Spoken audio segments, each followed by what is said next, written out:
Shalom, selamat malam Bapak Ibu Saudara yang saya kasihi di dalam Yesus Kristus. Pada malam hari ini kita akan membahas tentang judulnya dipanggil ke dalam hadirat Allah. Ya, sebelum itu kita satu dalam doa.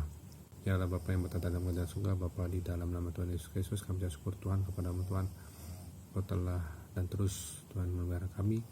Kami bersyukur Tuhan Kau terus menyelamatkan kami Tuhan dari segala roh jahat, roh kematian, roh dunia, roh mati, roh santet, sihir, tenung, tumbal kuda-kuda, roh maut dan roh maut, roh malaikat, roh maut, roh sakit apapun, termasuk roh COVID-19 varian apapun, roh henti jantung, henti napas, sesak napas, demam, akut abdomen, cuci darah, kanker tubuh, darah otak, stroke dipatahkan kuasa dengan parah, dan Yesus Tuhan.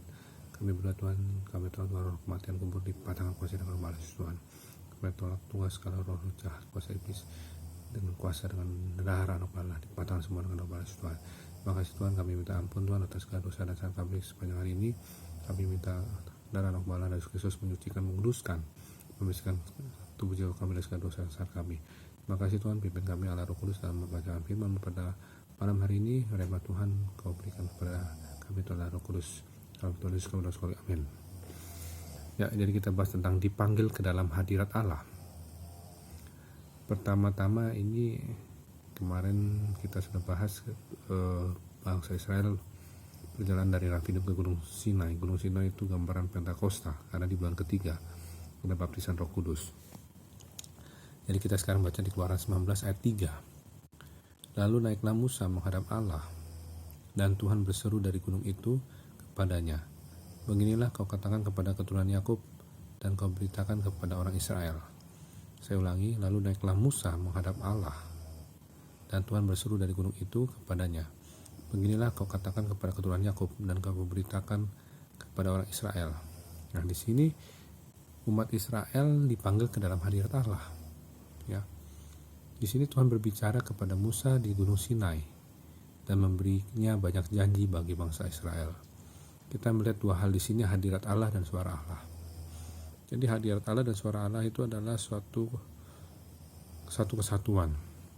Ya, hadirat Allah bicara tentang tempat hadiratnya Allah, artinya tempat Allah berada. Ya. Dan suara Allah itu suara yang jelas sekali, audible, dan juga bisa melalui firman Tuhan. Jadi ketika kita mengalami baptisan Roh Kudus, ya, kita mengalami suatu tingkatan yang baru dari hadirat Allah, di mana telinga rohani kita lebih terbuka lagi untuk mendengar suara Allah. Kalau kita sudah merasakan hadirat Allah yang begitu sangat mempengaruhi totalitas hidup kita, sehingga kita bisa diberikan kesempatan hidup dalam pertobatan, kesempatan hidup dalam keselamatan Tuhan, kasih karunia Tuhan yang berlimpah-limpah, anugerah Tuhan yang berlimpah-limpah, rahmat Tuhan yang berlimpah-limpah, pasti kita akan menjadi orang-orang, anak-anak Tuhan yang terus mencari hadirat Allah, pasti. Karena kita tidak pernah bisa merasakan hadirat Allah ketika kita masih berfokus sama dunia, berfokus pada hal-hal yang bersifat daging, hawa nafsu, atau berbuat dosa. Tapi ketika kita sadar, kita mengaku dosa kita minta ampun sama Tuhan dan tidak berbuat dosa lagi, kita minta ajar suci darah yang kudus, ya, dari Tuhan Yesus, darah suci kudus Tuhan, darah Yesus Kristus, darah Allah menyucikan, menguruskan kita dari segala dosa dan sang kita, dan kita tetap mencari Tuhan, membaca firman Tuhan, menjadi pelaku firman, merenungkannya siang dan malam, dan kita ingat janji-janji Tuhan, deklarasi firman Tuhan, pasti kita akan selalu cari hadirat Allah. Karena hadirat Allah ini adalah suatu yang harus diraih dalam hidup kita.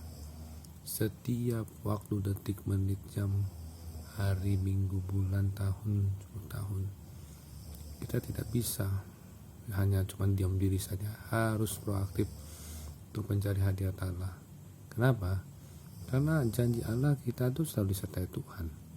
Kalau kita disertai Tuhan, harus ada rasanya, harus ada pengalaman-pengalaman bersama Tuhan, harus ada tuntunannya.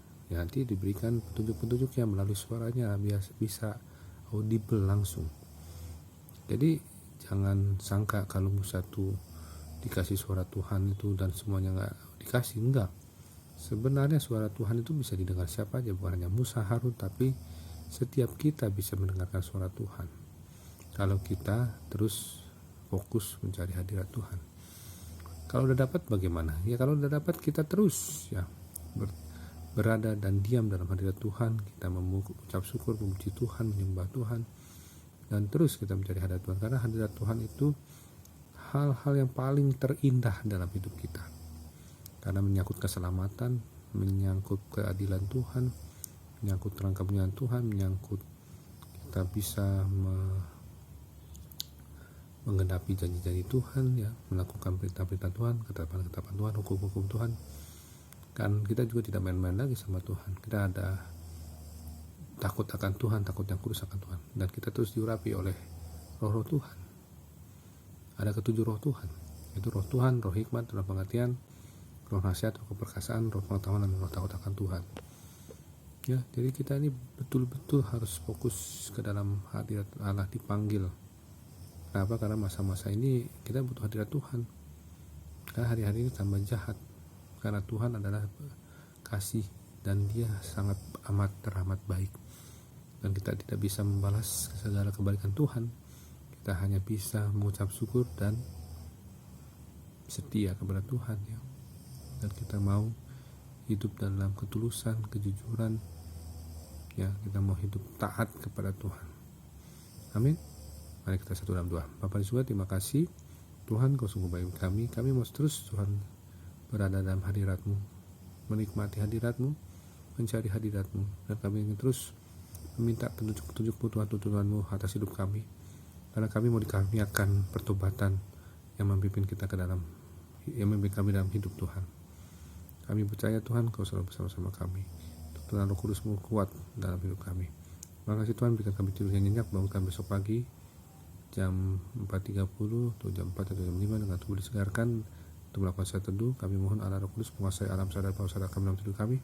Tolong roh kematian, roh dunia, roh mati, roh kematian mendadak, roh sakit sini tenang tumbang guna-guna, roh maut yang maut, roh malaikat maut, roh segala penyakit apapun termasuk roh penyakit demam berdarah, tipes, COVID-19, henti jantung, kanker ginjal, cuci darah, kanker hati, kanker jantung, kanker paru-paru, dipatahkan kuasa dengan malas Tuhan. Terima kasih Tuhan, biar iman kami ditambah-tambah oleh Tuhan, hikmat ditambahkan Tuhan, karena Kau sumber hikmat dan iman. Di dalam nama Bapa, Anak, dan Roh Kudus, dalam nama Tuhan Yesus Kristus kami berdoa dan bersyukur. Amin. Terima kasih Tuhan Yesus memberkati. Sampai jumpa besok. Shalom.